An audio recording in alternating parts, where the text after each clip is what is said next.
Chapter 20. As above, so below. Minus the crowd of students, the camera obscura had a calmer, more contemplative quality, like a museum or a library. The screen did indeed offer a sweeping panoramic view of the Renaissance fair, but alas only from one side of the fair. Lord Pharaoh could be riding past us now, but we can't see him because the hole is pointed in the wrong direction, Max Ernest complained. Maybe we should get out here and start asking around. Somebody must have seen which way he went, said Yoji. What do you say, Cass? Just a sec, said Cass, taking out the double monocle. I think I just saw something. At first, when she looked at the image on the wall through the monocle, not much looked different. There were no signs of Lord Pharaoh that she could see on horseback or off, in armor or out of it. But there was one jester hat that couldn't help grabbing her attention, despite her best efforts to ignore all the jester hats at the fair. The point wasn't that it was looking so much like the jester's hat, although it did. The point wasn't even that the man wearing the hat looked just like the jester, although he did. The point was that this particular hat, as well as the man wearing it, was only visible when she looked through the monocle. 3 times she removed the monocle to check. 3 times the man disappeared from her sight, and yet, when she raised the monocle to her eye, he looked just as clear and present as anyone else who was crossing her path. Her ears blushed with excitement. It was the jester, her jester, in her world, just upside down. As above, so below, she thought, remembering the upside-down jester in her last tarot card reading. The seer had told her to follow the jester. Is this what she meant? Or was Cash just seeing things? Maybe the jester isn't really there at all, she thought, and my head is recreating him from memory. Then again, her entire journey into the past had been, in a sense, been in her head. It was also confusing. The sound of cell phone ringing brought Cass's attention back into the room. Master Ernest took his phone out of his pocket and looked at the number, befuddlement on his face. Who do you think it is? He asked his friends. The only people who ever call me are you guys, unless it's about my brother. Nervous, he clicked. Hi, Max Ernest, it's Danielle. Who? There was a pause on the other end of the line, then, through gritted teeth, Danielle, not Danielle. Oh, hi. Danielle, not Danielle, spoke in a rush. I didn't know who else to call. I didn't want to call the principal or anybody just in case. Well, Glob said he ditched the camera obscura. I didn't want to get him into more trouble. You're calling 'cause he ditched? No, I'm calling 'cause of what he wrote on his blog. I thought you were at the comic book thing, said Max Ernest, confused. I was. I got home early and went online. Danielle, not Danielle, proceeded to tell Max Ernest all of Glob's blog posts, omitting the part where Glob makes fun of Danielle, not Danielle, as well as the part where he complains about Max Ernest. Right up to the part where Glob sees what looks like a ghost drinking from a cup. Max Ernest put his hand over the phone and whispered to the others, Glob saw Lord Pharaoh, and the midnight sun might have him. Into the phone he asked where the last place he said he was.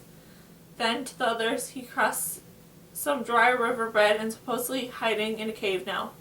Unless they got him. There's no riverbed anywhere around here, is there? While Max Ernest was speaking, Cass was watching the jester cross just such a riverbed in the past. She might have found the coincidence remarkable, but she was getting very used to seeing the storyline of her life overlap and converge. You know where it is. I think I know where it is. I think I know where he went, she said, not mentioning the jester. Her reluctant to tell her friends about him, still fearing what would happen if they knew about her visions. If you can find him, do me a favor, said Danielle, not Danielle. Tell him he shouldn't call himself the Globster. It's embarrassing. I think that's supposed to be a pun, said Max Ernest. Helpfully, like lobster, globster? But that time Max Ernest got off the phone, his friends were already out the door. Are you sure this is where to go? Said Max Ernest about 10 minutes later. We're getting kind of far away from Ren's Fair. Cass didn't answer, just kept leading them further into the woods. Holding the monocle up to her eyes, she looked like a particularly determined naturalist chasing after a rare species of butterfly. Max Ernest and Yoji were a bit mystified, but Cass was so certain about the direction they were heading. But they weren't about to let her continue on her own, not with her having woken up so recently from a coma. Not with the midnight sun and the ghost of Lord Pharaoh lurking about. Is anyone else hungry? Asked Yoji. I am, said Max Ernest, and I'm still all out of chocolate. Not stopping, Cass belched around her side pocket of her backpack, pulled out a plastic baggie full of trademark Super Chip trail mix, and tossed it over her shoulder. Her friends greedily ransacked the baggie, Max Ernest extracting as many of the chocolate chips as he could. Luckily, it's not a hot day and the chocolate chips hadn't melted yet. Hey, I think that might be the border Glob hid under, said Max Ernest. He said it was shaped like a hamburger. Yoji called out to Cass, who was getting further and further ahead. Wait up, Cass. We found the boulder. You guys check it out. I'll meet you back there. Before they could argue, she disappeared behind the tree. The jester was still a good 30 or 40 feet ahead of her. Whenever she got too close, he would speed up. She just lagged too far behind. He would slow down because the monocle refused to stay in her eye socket. She had to hold it up. Whenever she needed a hand to move brush or leaves aside, she removed the monocle, meaning often as she couldn't see the jester. But he was always there when she looked through the monocle again. It was as if they were connected by an invisible thread that might slacken or tighten, but would never snap. Eventually he stopped and let her come much closer. Hi, she said shyly. He put his finger to his lips and shushed her. They pointed ahead to where the path ended at a large oak tree. He smiled at her, and then he vanished. She felt suddenly very sad, but why hadn't he spoken? Why hadn't he led her all the way out here only to disappear? She ran to the oak tree and saw that on the other side there was a dirt rod, not unlike the one she had walked on at the beginning of her journey into the past. Up ahead was a small gas station. It looked old and abandoned. Then she saw, not the jester, Lord Pharaoh. Correction. She saw where he was. She couldn't see Lord Pharaoh himself. He had taken off his helmet and was seemingly empty. Suit of armor appeared to be sitting astride his horse all by itself. Just as she raised the monocle to ride, he looked up and saw her. His face was now visible to Cass, but hardly more alive. He looked even emptier inside than he had before. Cass felt her ears prickle in fear. Be brave, she told herself. The jester wouldn't have led you to him if he didn't think you were strong enough to face him. Lord Pharaoh broke into an ugly smile. Cassandra, is it? They tell me that's your name. It suits you. The bearer of bad news. I knew when I first met you that you would be a blotch on the future. The ancient alchemist dismounted. I hear from my, well, shall I call them, my modern-day colleagues that you are a terrible pest. Off his horse he was no less imposing. He towered over Cass when he reached her. She took a step backwards and found herself up against a tree. If you're talking about Dr. L and Miss Mavis, they wish I was just a pest, Cass stammered, trying to sound much tougher than she felt. Did they tell you that every time they tried to stop me, I stopped them? They told me enough. He gripped her shoulder with his cold, steel-cladded hand. She shrank from his touch, but could not wiggle free. Now it's your chance to make up for your sins and those of your ancestors. My ancestors? Cass managed to whisper. She didn't know whether it was due to her ghostly state or some other alchem trick, but she couldn't feel Lord Pharaoh's supernatural strength. She had no doubt he would strangle her with a single hand. The infernal jester and that heathen bandit woman, you know what they did? Cass shook her head. It was all she could do to not cry. Lord Pharaoh shook his free fist in fear. I was this close to getting my hand on the secret. This close. But you never found it. Cass feverishly hoped that this was the case. Oh yes, I did. I found it, said Lord Pharaoh enraged. Those tomb robbers that dug it up didn't know what they had. Ignorant thieves. I came to them with a small statue of the goddess Mut. When I was torn pieces of papyrus, I forgot all about the statue. I knew right away that it was worth more than all the gold in all the tombs in Egypt. On the back were hieroglyphics that could change the course of history. The secret. Yes, the secret, you little fool. Before I could translate a single hieroglyph, those sniveling scavengers snatched the papyrus away from me and could see how much I wanted it and kept demanding more and more money until I had no choice but to have those vermin exterminated. You killed them, Cass asked, horrified. A minor detail. The important thing was for me to fulfill my destiny. You see, I am the only man on earth capable of understanding the secret. I who have studied all the ancient arts. I who have mastered alchemy like no man before or since. I who have made life with my own hands.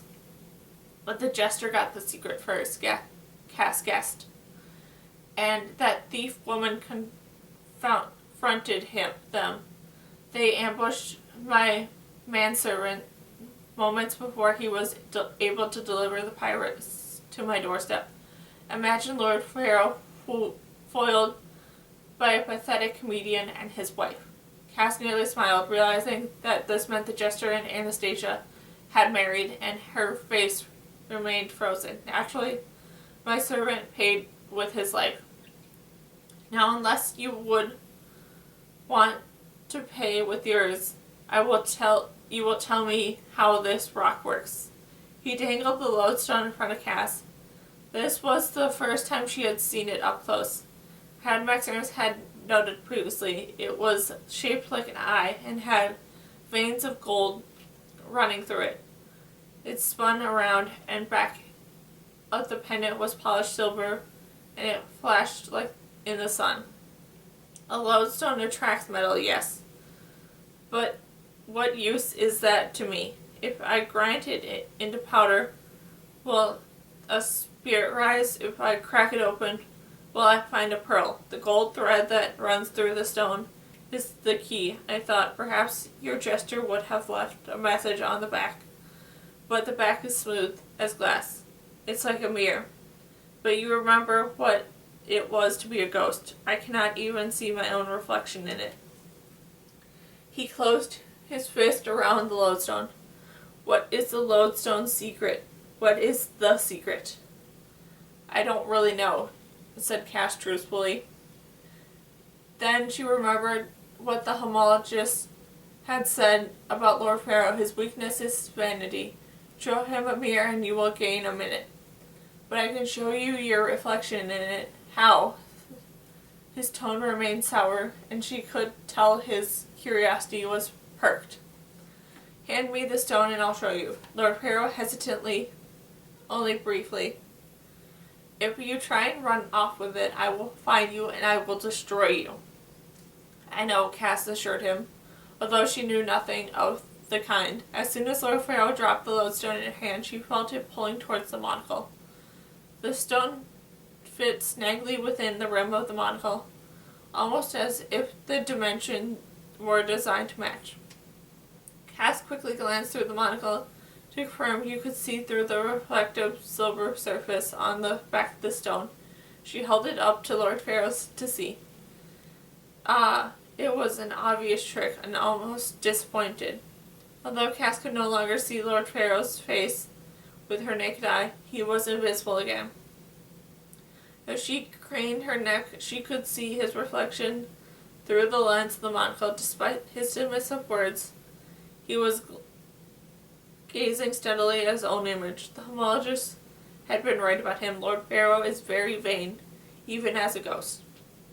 Here in your time, I would be over 500 years old, and yet I look as young as like a young man, do I not? Cass thought he looked like an old snake, but she didn't think necessary to say so. Definitely, I've never seen anybody with eyes like yours. The last part was true, at least. Oh, don't flatter me, said Lord Pharaoh, but you could tell he was pleased. Cass had to think quickly. She had only two potential weapons on hand, the monocle and the lodestone. Given the choice, of course, there was one she would much prefer to keep, and the one that would lead her to the secret. Now watch this. If you pull the monocle further away from your eye, it kind of catches the light, she said, improvising. What are you showing me? Asked Lord Pharaoh, irritated to have his reflection pulled away from him. Just keep looking at your reflection. In one moment, Cass grabbed the lodestone with her left hand and reaching back and then forward with her right, throwing the monocle as hard as she could in the direction she hoped of his forehead. From her vantage point, it looked as though the monocle stopped in midair. Ow! What are you doing, you little rat? Lord Pharaoh caught the monocle as it dropped. It stopped him for only a second, but it was enough time to start running. Glob was fine once Max Ernest and Yoji had given him a few handfuls of trail mix. That's it. He had been hiding in a cave for over 2 hours, terrified but safe. Is it just because I'm so hungry, or is this really good? Glob asked, a mouthful of Cass's trademark combination of chocolate chips, peanut butter chips, potato chips, and banana chips. No raisins ever. I usually hate trail mix, but it's so healthy. Don't worry, Cass isn't very healthy, said Max Ernest. Everything in it is either fried or has sugar. Oh good, that makes me feel better, said Glob, taking another handful.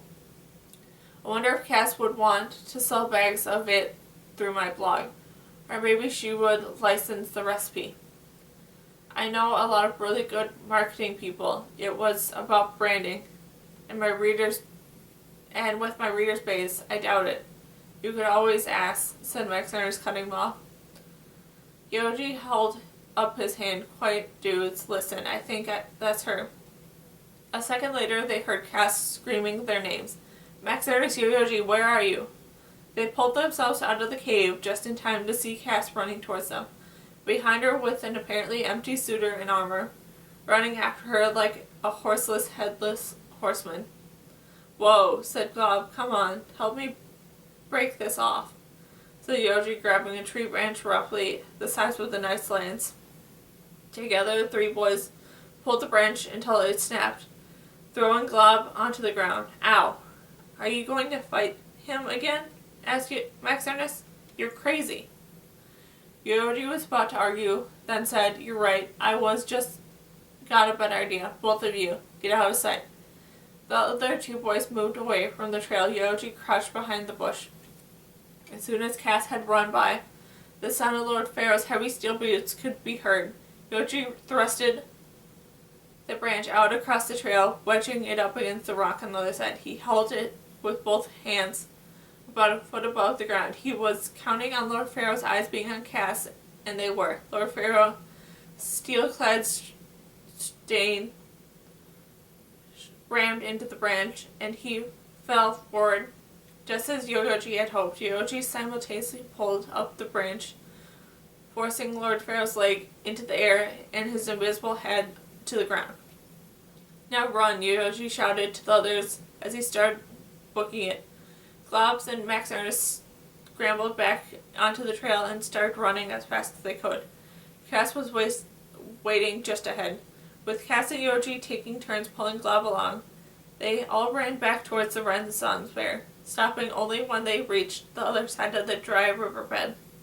Looking back, none of them could see Lord Pharaoh, but of course that didn't mean he wasn't there. Cass felt a familiar chill. She was sure that he was watching them. And sooner or later she would be meeting Lord Pharaoh again. "Come on, let's go," said Cass. They didn't stop running until they reached the school bus.